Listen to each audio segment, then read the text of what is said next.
السلام عليكم ورحمة الله وبركاته أستاذ. وعلیکم السلام و رحمت الله و برکاته. استاد جان درباره اعتکاف سوال داشتیم. همه یک چند سال پیش ما در اعتکاف شدگی بودیم. الله قبول کنه. خبر اومد که نامه شما را در کراچی در امنیت کراچی سخنی کردگان پدازرینی. بعد همین چند سال بعد این سال گذشته بود یا 50 سال بود گفتن که مردم اعتکاف سر کردن استاد. آیا همون آدمایی که اعتکاف رفتگان و اجر همون را میگیرن یا نمیگیرن؟ این در کجا؟ اگه نگمش خوب میشه استاد جان. خیر گوش کنید برادر، اگر در جای باشید که یعنی ضرر داشته باشد به دینتان به دنیاتان، حبس می شده باشید، دیله می شده باشید، نکنید. لیکن این مذهب حنفی، در مذهب حنفی بسیار تاکید شده است اعتکاف این یگان چیزی، یگان فرقه، یگان چی نیست، این دین است. در تمامی در قرآن الله تعالی میگوید که اطهر بیتی للطائفین والعاکفین والرکع السجود.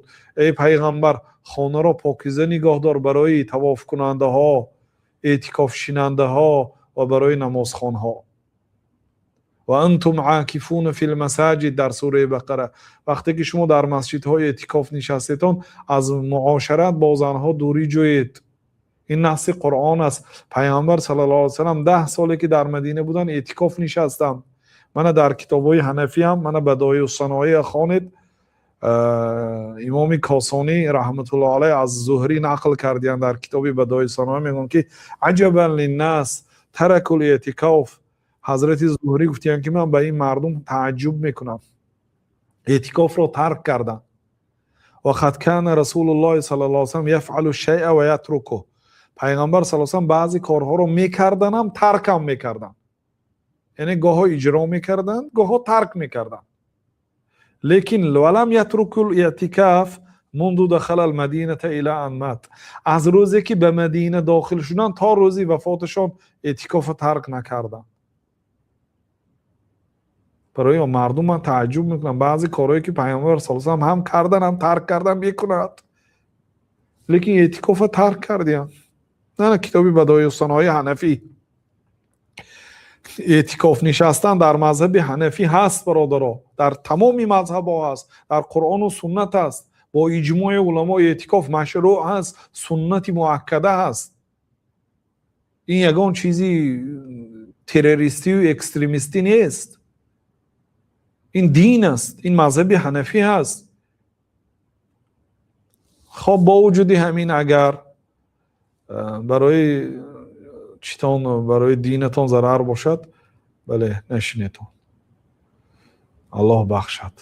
بعضی مذهبی در مذهب حنفی بعضی علما گفتن که در خانه هم شیند میشد، گفتن برای مردها، لیکن این قول اینقدر بقوت نیست. برای اون که مرد باید به نماز جماعت رود. امام ابو حنیفه رحمت الله علیه نماز جماعت واجب گفتند، امام احمد واجب گفتند، امام کرخی گفتن که رفتنش ترک جماعت اجازت نیست مگر هم عذر قطعی، یگان عذرش باشد بعد به جماعت نرود گفتن.